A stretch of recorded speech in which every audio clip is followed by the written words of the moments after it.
Charlie Gerow, CEO of Quantum Communications. Donald Trump is on his way back to the White House. He won all the swing states, including Pennsylvania. How do you do it? He put together a coalition really remarkable in that it's one that Republicans have never seen before. He put together a coalition of working class people. He brought into it a mix of ethnic minorities. He did tremendously well among the African American community, got nearly half the vote of Latinos like myself, brought in younger voters, did exceptionally well among younger voters, places where Republicans haven't traditionally done that well and where a lot of folks said Donald Trump wouldn't. But he was able to put together this really, really broad coalition that stretched across the Rust Belt and picked up all of those swing states through the Northeast and then the ones in the Southwest as well. Were there any what you consider to be defining moments during the campaign? There are ups and downs. Yeah, there were a couple of defining moments. I think the defining moment for Donald Trump was when he raised his fist, rising from being shot in Butler, Pennsylvania, and yelled, "Fight, fight, fight." I mean, the campaign, in my judgment, Larry, always boiled down to strength versus weakness, and that was the quintessential example of Donald Trump's strength. For Kamala Harris, I think the defining moment for her was when she went on that interview program and said she couldn't name something that she would do differently than Joe Biden had. And Americans were looking for change. She wasn't able to articulate any. And I think the rest of it kind of all fit around that narrative. Now, Donald Trump has been out of office for 4 years. How will his overall agenda compare to his first term? Well, I think it's going to be much stronger because he has a true mandate this time. As you know, 8 years ago, he won the Electoral College, didn't win the popular vote. This time he did. He brings with him a Congress that's 100% Republican. So he's got a real opportunity here that he didn't have 8 years ago, and I think he's going to take full advantage of it. Now, there are appointments being made for the cabinet, of course, and everybody's listening to that. A lot of names are coming out. Charlie, let's talk about the FBI director that Trump would like to have. His name is Kash Patel. But first, let's start on what are Trump's views on the FBI in general anyway. And given his experience, of course, the FBI raided his house a couple years ago, and that resulted in charges that were dropped. Yeah, went through his wife's underwear drawer, and you can understand the human reaction to all of that. But beyond that, I think Donald Trump has made it very clear that he wants to drain the swamp. And sadly and tragically, part of that swamp is in the FBI, an organization that, as you know, when we were kids, was sacrosanct. I remember Ephraim Zimbalist Jr. and of course. This is the FBI. And, you know, my dad thought that J. Edgar Hoover walked on water. But today it has bluntly become corrupt. And I think that Donald Trump has as his number one agenda item with the FBI simply cleaning out the things that need to be cleaned up, keeping the people there that have done good and responsible jobs, but getting rid of those who haven't.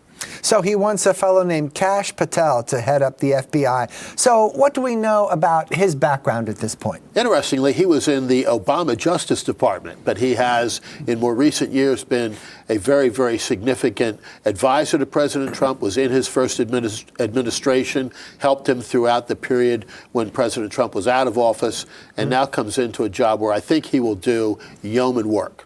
Now, I understand he's a former public defender, and has he articulated any clear vision for the FBI? I think, again, his clear vision is, first and foremost, to clean it up and then to make it back into the world-class operation that it once was. Now, here's what former Attorney General Bill Barr said about the prospects of Kash Patel heading the FBI. He says he virtually has no experience that will qualify him for this post. How would you respond to that? Well, there have been a lot of folks that didn't have qualifications to qualify themselves for certain posts who have served with great distinction. So I would disagree with Mr. Barr in that respect. He's been through the Justice Department. He understands how the FBI works. He's had national security posts. So he's got a pretty clear understanding of what needs to be done. Now, here's an interesting turn of events, Charlie. Patel would replace Trump's 2017 appointee, and that would be Christopher Wray. So it's interesting that he's undoing something he put in place. Just how dissatisfied is he? Well, obviously, he thinks there needs to be a very clear difference in the way the FBI is being run, and I think you're going to see it with Kash Patel. I mean, after all, he appointed him, so it must have been Yeah, back in the day, he appointed Christopher Wray, who was criticized for doing that by some. I don't think he believed it worked out all that well, but now there's going to be an opportunity for a new administration. You know, we hear all the time that elections have consequences, and indeed they do. And a big part of that set of consequences is the personnel decisions that are made, because ultimately, Larry, personnel drives policy. Is the FBI director a position that has to be confirmed by the Senate? Is it, after all, a cabinet position? It's not a cabinet position, but I believe it does require Senate confirmation. Now, I understand, you know what it's like, Charlie, when all these names come out, the media does homework, and they dig into these people. And they said that Patel wrote a book in 2023 that makes the case against elected leaders, reporters, big tech tycoons. And I just wonder why these groups are being singled out. Well, I don't know. I didn't read the book. Haven't had an opportunity yet. As you know, I'm a voracious reader, but that's one I haven't gotten to yet. How about this, Charlie? RFK Jr., a lot of people learned about him months ago when he was a candidate for president himself. Then he pulled out, and now Trump is considering him to be the Secretary of Health. And RFK Jr. has gone on the record criticizing vaccines. He said they caused autism. Autism Science Foundation says there's no connection. Talk about RFK Jr. and his viability in this position. Well, I think he's very viable. I mean, Robert F. Kennedy Jr. not only is the scion of one of the leading Democrat families in this country, but has distinguished himself through the years as a very, very bright man. His intellect is unquestioned. And I think his views will have an opportunity to be fully fleshed out as he goes through the Senate confirmation process. I believe he will be confirmed, and I think he'll serve with real distinction. I think RFK is an interesting appointment because it points out that coalition that I referred to a little bit ago. You've got Robert F. Kennedy Jr., who's coming in as a Democrat. You've got Tulsi Gabbard, who's coming in as a once Democrat candidate for president herself, who's now switched to the Republican Party. But you've got a very, very diverse set of cabinet appointments that President Trump is making. And there's a lot of talk about fluoride recently, Charlie, and RFK Jr. wants to ban fluoride from drinking water, and it seems that some people are jumping on that bandwagon, and I wonder what his rationale is there. Well, again, I'm not a scientist, but I have seen some of the studies. And that's the thing with RFK Jr. lacking health background. Maybe he's not a scientist either. Well, I don't know that the experts, as we heard during the course of this campaign, are necessarily the folks that ought to be divining public policy, but I'm not a scientist, but I have read some of the studies recently that have come out that have been very, very critical of fluoride and its negative impacts. See, we were brought up that it would prevent cavities, remember? Well, they said that for a long time, but there are now studies that show that it's got a lot of very serious negative impacts. Let's consider another cabinet pick here, and that would be Linda McMahon as Secretary of Education, and she's related to the wrestling guy. She is. She also headed up the Small Business Administration during the first Trump administration, a very accomplished businesswoman in her own right, who's going to take the Department of Education and hopefully and successfully do what Ronald Reagan promised to do many years ago. Well, Donald Trump has gone on the record saying that he would like to dismantle the Department of Education. That's what I was referring to. Yeah. Charlie, why does he want to do that? Somehow, Larry, we managed to educate kids in this country for over 200 years without a federal Department of Education. When I graduated from college, there was no federal Department of Education. And Jimmy Carter gave the federal Department of Education as a gift to the teachers union back in the closing days of his administration before he was roundly defeated for re-election. And since that time, it has grown into a relative behemoth. And what has happened? While we've poured more and more dollars and more people into this federal department, guess where test scores have gone? Consistently down. So President Trump is saying he will do what Ronald Reagan said he wanted to do but was never successful in accomplishing, which is to dismantle the federal Department of Education, take those dollars and block grant them back to the states, which is where education ought to be centered, and allow states more money to do the things that are necessary for state responsibility. If you notice real quickly, in the federal Constitution, the word education isn't even mentioned. But in our state constitution, as you know, Larry, education is a constitutional right of every Pennsylvania child. a thorough and efficient education, as our Constitution says. So it is a state responsibility, not a federal responsibility. And I think what President Trump will do is get that balance back into place. Here's another selection that President-elect Trump would like to make, and that involves a name that's familiar in Pennsylvania politics, and that would be Mehmet Oz, because he ran just a few years ago. Trump wants to make him administrator of Medicare and Medicaid services. Yeah, I mean, Mehmet Oz, Dr. Oz, is ideally suited to be at CMS. It is, again, a gigantic bureaucracy with billions and billions of dollars, I think close to $1 trillion flowing through it. And so he is well situated to do that. I think he'll serve with real distinction. So he'll have to be confirmed? Yes. I'm guessing. And how about Elon Musk and Vivek Ramaswamy to lead a new government efficiency department? So this is not a cabinet position, so it's interesting that it's a brand new thing. It is. It's a great idea. It harkens back, Larry, to, again, what President Reagan did 40 years ago with the Grace Commission, which you may remember. J. Peter Grace was called upon to put together a group of public-minded citizens to examine the federal bureaucracy and ferret out waste, mismanagement, and inefficiency. And they came back with all these things that, were mind-boggling. The $900 hammers and the $500 toilet seats and the buildings that were empty and hadn't been occupied for forever. And today you've got folks that literally aren't working, et cetera, et cetera, et cetera. And so going through what Elon Musk and Vivek Ramaswamy are going to do is, I think, paramount in importance. They will save the American taxpayers billions, if not trillions of dollars. Now, I'm sure some of our viewers aren't familiar with Vivek Ramaswamy's name. Elon Musk, of course, everybody knows about. So tell us more about Vivek. Where did he come from? Well, Vivek Ramaswamy has a background in business and technology. He ran for president himself, dropped out of the race and endorsed President Trump, and has been an advisor to President Trump since. Oh, so he was on the campaign trail just recently? Just recently, yes. And how about Secretary of State? There's talk about Marco Rubio. Well, Marco Rubio has been nominated, senator from Florida, as you know, child of immigrants, understands foreign policy exceptionally well, having served on those committees in the Senate. I don't think he'll have any problem with confirmation. He will be an outstanding Secretary of State. And let's talk about Susie Wiles as Chief of Staff. But before we talk about her personally, talk about the position of Chief of Staff and just what's entailed. It sounds like a lot of behind-the-scenes stuff. Well, it is a lot of behind-the-scenes stuff, but it is the most critical single post in Washington, D.C., or in the executive branch other than the President of the United States. This is the person through whom everything runs. It is the person who's responsible for making sure that the trains run on time and that everything is done according to schedule and according to the President's agenda. Susie Wiles ran the President's campaign, and how campaigns are run is an indication of how administrations will be run, and she ran a near-flawless campaign. It was masterful.